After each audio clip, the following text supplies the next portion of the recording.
Okay, guys, here we go. On 3, 2, 1, go!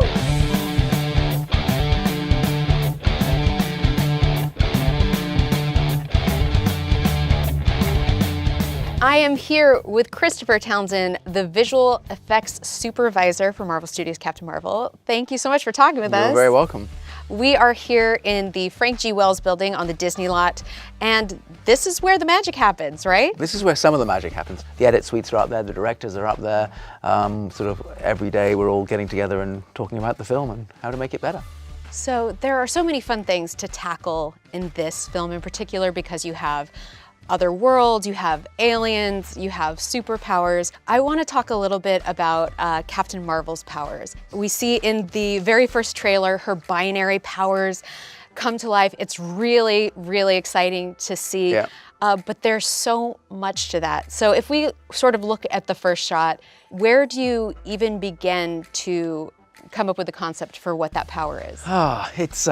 It's so interesting. Every time I start one of these movies, I think I have no idea how we're going to do this.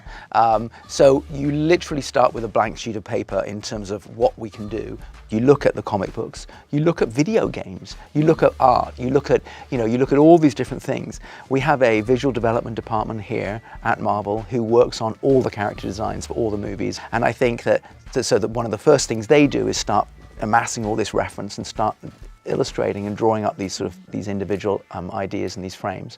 One of the things that Anna Boden and Ryan Fleck, the directors of the film, that what they've brought to the film is this sort of very naturalistic feel. So what was really exciting was, how do you make a big superhero movie but keep it naturalistic and keep it grounded in reality?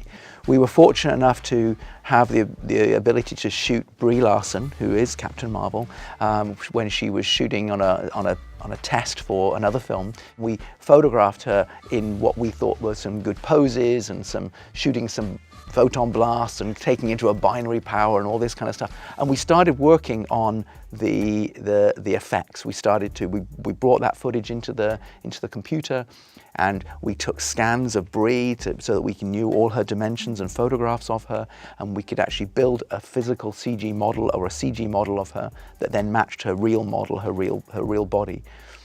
We track all that to the photography so that we now have a digital version of that in the computer. And then we started with simulations and sort of keyframe art over the top of Brie.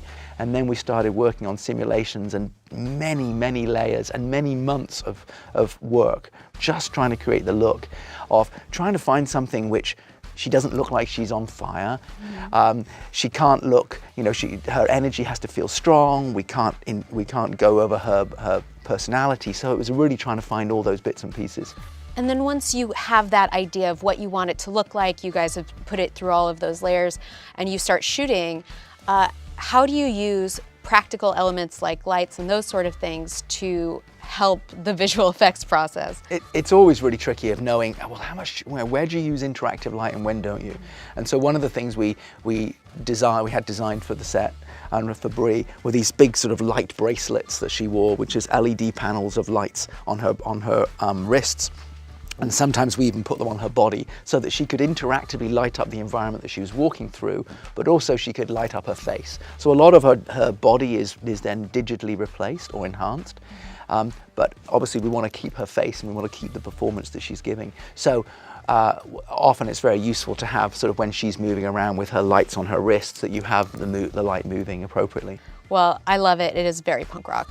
And then I have to say, this shot is so beautiful. The Skrull transformation that we see on the beach, it's really the first time we get the full idea of what a Skrull can do. Right. How do you put together these shots? Because clearly there are two actors playing one role.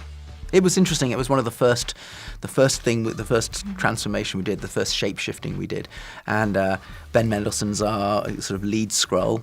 And when he sort of turned up on set, it was one of the first things that Anna and Ryan, the directors, spoke to him about. Like, okay, how do we do this? How should we even, what does a Skrull feel when he goes through this transformation, this shape shifting? Is it painful? Is it easy? Does it take a lot of effort? And I think so. A lot of that comes from the performance of what the actor is going to bring to it. And so, we decided that it does take a lot of effort. it's a very physiological thing that happens. It's a very physical thing that should happen. It's not sort of we didn't want it to feel like just a morph between two things, or just a sort of a dissolve. We wanted it to feel like there's things happening in the body. And one of the big things that we wanted to do is to use the grooves in the Skrull's face.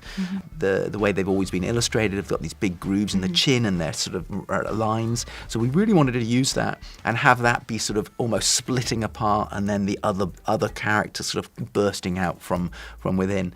So you have these two very distinct shots, and you have this interesting component added to that, which is the movement of the camera.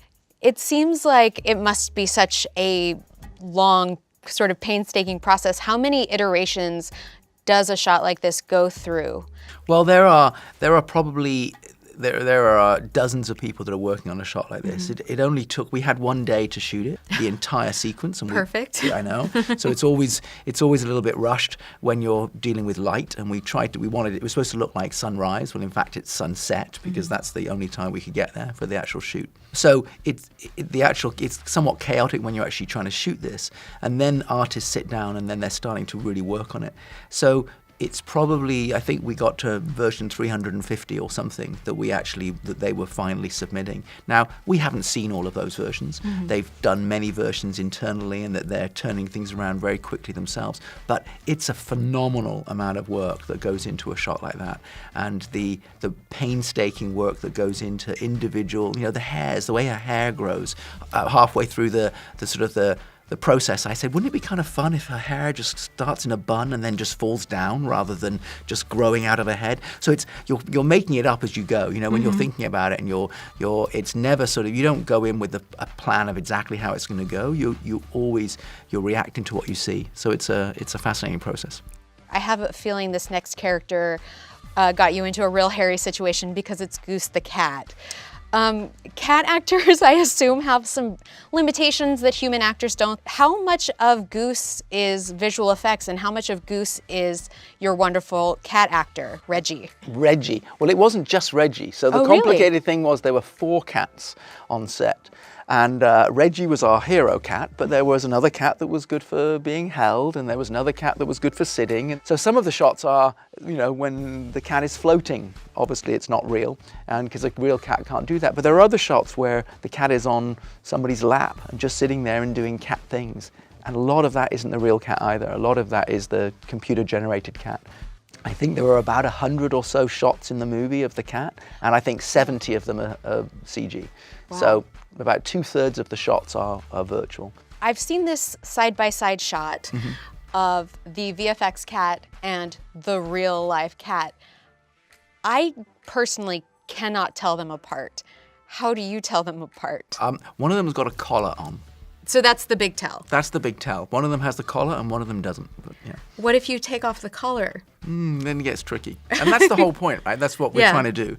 And and that was really a proof of concept of just to see, because obviously the challenging thing in this film is being able to match the shots so that you can go from the real cat to the CG cat, back to a live cat, and it's really, our job is to never take the audience out of the moment. So we have to nail that, and that was incredibly challenging to get that.